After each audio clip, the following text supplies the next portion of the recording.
Com o aumento da violência, muita gente está procurando aprender a se defender de algum tipo de ataque ou agressão. De acordo com donos de academia, cresce a procura por aulas de defesa pessoal, principalmente pelas mulheres. Nesta academia, boa parte dos alunos dos cursos de defesa pessoal é formada por mulheres. O motivo é simples: elas querem se prevenir de algum tipo de ataque ou agressão que pode acontecer a qualquer momento. São mulheres que trabalham, estudam e têm uma rotina completa de atividades. Por estarem mais expostas ao perigo, elas querem se proteger. Ela desenvolve, melhora o psicológico dela, ela fica bem mais preparada, ela se sente bem mais segura em poder andar tranquilamente, que ela vai saber escapar de situações que normalmente uma pessoa que não treina não tem capacidade de fazer. Depois de ser vítima de assédio sexual por um paciente dentro do consultório, a dentista Jaelma percebeu que estava na hora de fazer alguma coisa para se sentir mais segura no ambiente de trabalho. Ela partiu literalmente para a luta. Há mais de um mês está aprendendo Krav Maga, uma luta de origem israelense com técnicas de golpes para autodefesa. Pelo menos 2 vezes por semana, ela vem para a academia aprender técnicas de autodefesa que, segundo ela, são essenciais em uma situação de abuso. Que são técnicas simples, de fácil aprendizado e que dá para utilizar no dia a dia. Até porque eu não sou atleta, né? Eu só quero sair de uma maneira melhor, de uma situação constrangedora. De acordo com a dentista, o homem a agarrou pelos braços e tentou beijá-la à força, depois de já ter havido passado pelo atendimento. Jaelma garante que a história seria bem diferente se acontecesse hoje. Totalmente outra, nossa. Porque eu ia saber me livrar na hora que ele estivesse me puxando, eu ia conseguir me defender e nunca mais eu acho que ele ia fazer isso com ninguém. Situação semelhante enfrentou a empresária Andréia, que depois de passar por um assédio sexual, quer também agora encarar o problema de frente. Não é força, é técnica. Ela precisa ter um condicionamento físico, sim, mas é técnica. Hoje você se sente mais segura? Mas não tenho dúvida, hoje eu ando na rua, eu ando em qualquer lugar, sempre olhando, mas se colocar a mão em mim, não vai prestar. Os casos de assédio sexual não acontecem só no ambiente de trabalho. Em São Paulo, boa parte deles é registrada dentro de ônibus, trens e metrô. De janeiro a setembro deste ano, foram 156 casos. 135 foram registrados como importunação ofensiva ao pudor, que a lei considera como contravenções penais. A pena é de pagamento de multa. 14 dessas ocorrências foram consideradas atos obscenos. Neste caso, a lei prevê para o autor detenção de 3 meses a 1 ano. Para este capitão da Polícia Militar, conhecer técnicas de defesa pessoal é importante, mas é preciso ter cuidado antes de colocá-las em prática. Às vezes a pessoa pode estar armada, pode ter um outro tipo de cobertura e deve ser utilizado apenas em último grau, né, de recurso, esse tipo de técnica. Mas a principal orientação é que a pessoa diminua a possibilidade de risco. Não ficar exposta. Exatamente, não ficar exposta, porque não se tem certeza do sucesso, né, numa questão de reação, né? Mas o assédio não vai parar. Não vai parar. A gente acabou de sair de uma aula ali, a gente vê os olhares. Tem uns que respeitam, mas tem gente que mexe. E é estúpido, é grosseira o jeito de mexer. Dá pra se defender, né? E você sabe que a gente quer mais... Eu tenho mais de 60 anos e eu sei como. Já assisti muito filme do Van Damme. E o que acontece fora da nossa região também é destaque aqui, no Giro News. Ok, vamos às notícias. O Brasil não registra casos de poliomielite desde 1989. A doença é altamente infecciosa e afeta principalmente crianças menores de 5 anos de idade. Para evitar que o vírus retome ao país, a vacina é fundamental. Essa doença ela é normalmente de transmissão fecal-oral, então água, alimentos contaminados e também acontece por meio de gotículas, né, de secreções. A vacinação ela é importante porque é a única forma que a gente tem de fazer essa prevenção. A gente tem a poliomielite em alguns países, então acabam que o vírus pode sim circular no Brasil Então, é por esse motivo que a gente insiste, né, na prevenção desde então. Mais de 37 mil militares que atuaram no Haiti são homenageados pelo Ministério da Defesa em conjunto com a Marinha, Exército e Força Aérea. O Brasil coordenou a missão das Nações Unidas para a estabilização do Haiti durante 13 anos.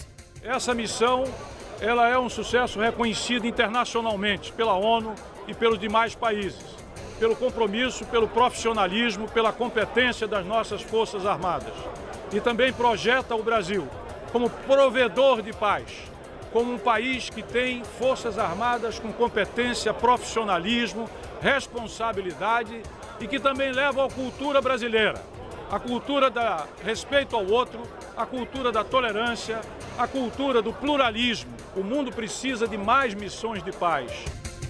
O plenário da Câmara dos Deputados se reúne nesta quarta-feira para votar o pedido do Supremo Tribunal Federal para processar por crime comum o presidente da República, Michel Temer, e o ministro da Casa Civil, Eliseu Padilha, e o da Secretaria-Geral, Moreira Franco. O presidente e os ministros são acusados de formar uma organização criminosa para ocupar cargos públicos e arrecadar propinas, estimadas em 587 milhões de reais. E cumprir os seus deveres numa hora, senhor presidente, de importância para a vida do país. Estamos a um ano praticamente das eleições. Aliás, é triste que a Procuradoria venha agitar essa questão há um ano das eleições. E estamos dentro de um cenário democrático que exige de todos nós uma compreensão e uma consciência bem expressiva sobre os momentos e os instantes que estamos atravessando. E já eu volto com outras notícias aqui da nossa região. Você acompanha agora a entrevista especial de hoje.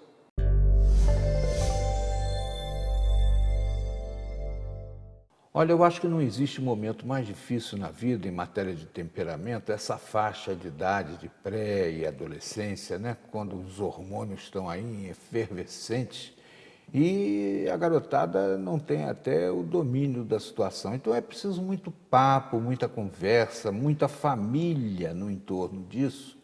E hoje nós vamos falar sobre esse assunto, né? Quando a solidariedade é extremamente importante, principalmente nas regiões em que o risco, né, é maior, né? E nós estamos aqui diante de uma ONG muito operosa, que é a Associação Beneficente Vida Nova, que nos traz aqui a sua presidente, a Sueli Lopes, né, e a voluntária que atua na administração e no departamento jurídico, que é a Lília Mansur.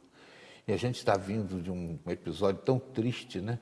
Por falta de diálogo, falta de conversação e essa coisa de bullying, né? Um garoto lá de seus 14 anos, que era chamado de fedido todo dia pelos colegas, fedido, fedido, fedido. Chegou um dia que ele ficou aloprado, aí tinha a facilidade de acessar uma arma, foi para a escola com ela, justo na hora que o outro pegou e deu um desodorante para ele. Foi a válvula de escape. Não estou justificando nada.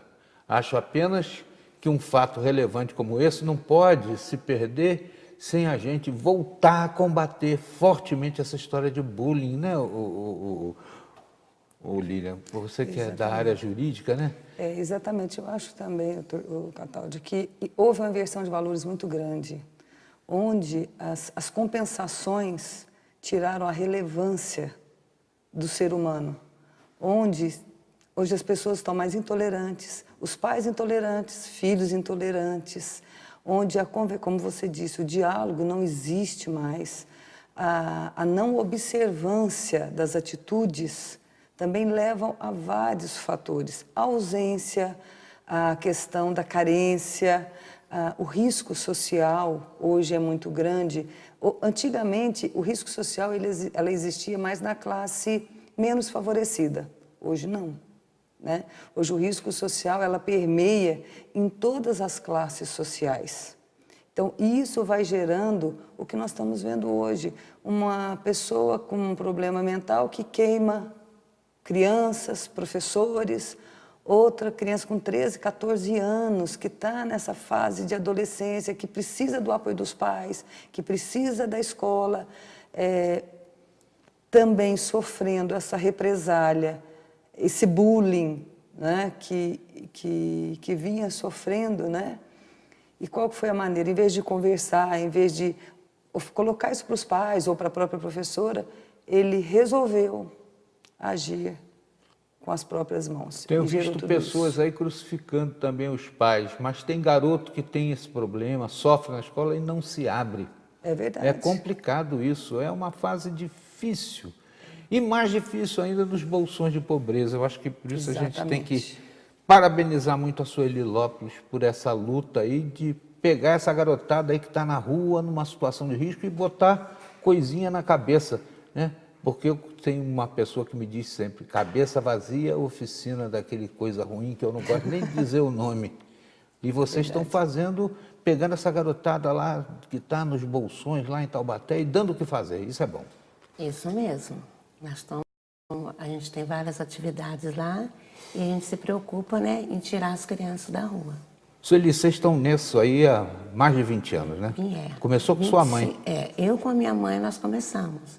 A gente até iniciou, fundamos a ONG e há mais de 25 anos. E nós estamos lá no bairro, no Esplanada Santa Terezinha, que, como a Lili já disse, é um bairro muito violento, risco social, e nós estamos lá ajudando, né?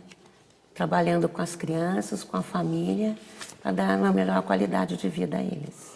Bom, eu vou começar então de novo do início. Lilian, o que é a Associação Vida Nova? Define para a gente. Para mim, faz pouco tempo, faz aproximadamente uns 6 meses que eu a conheço. E eu me encantei pela promoção humana, a dignificação humana com qual a Sueli sozinha trabalhava até então. Óbvio, tem os parceiros, tem alguns voluntários, mas assim, é muito esporádico, não há uma sistemática. Então, quando a gente teve o acesso e conheceu a Associação Vida Nova, não tem como não se apaixonar. São crianças que clamam por um pouquinho de atenção, que clamam pela necessidade financeira mesmo, e que hoje, até então, para mim, eu não conhecia. E eu agradeço essa oportunidade para que a gente possa estar realmente apresentando a Associação Vida Nova para Taubaté, inclusive. Porque, infelizmente, ela vive no ostracismo há muito tempo. Estava em risco de fechar.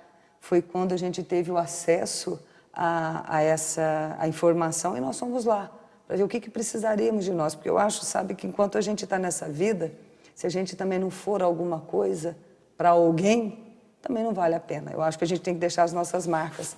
Então, a Associação Vida Nova, Cataldi, eu defino como uma entidade que promove a dignidade humana, que resgata almas.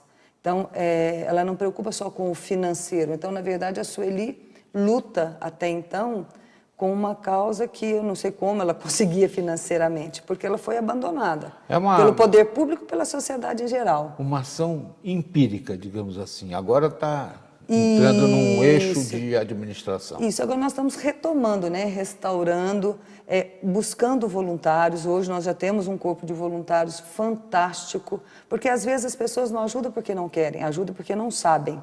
Então, na verdade, esse é o nosso objetivo, é dar visibilidade. Eu vou pedir para você, então, dizer para o nosso telespectador o que você oferece para essa garotada para tirar ela da rua. O pessoal reclama, tal, é nóia, é não sei o quê, mas ninguém está fazendo nada. E a visibilidade era muito pouca, né? Agora a gente está aí com a oportunidade de oferecer a você esse espaço que está sendo muito bem aproveitado para contar para o pessoal. Mas vou te pedir para contar detalhes do que é oferecido à garotada na volta da entrevista. Já, aqui.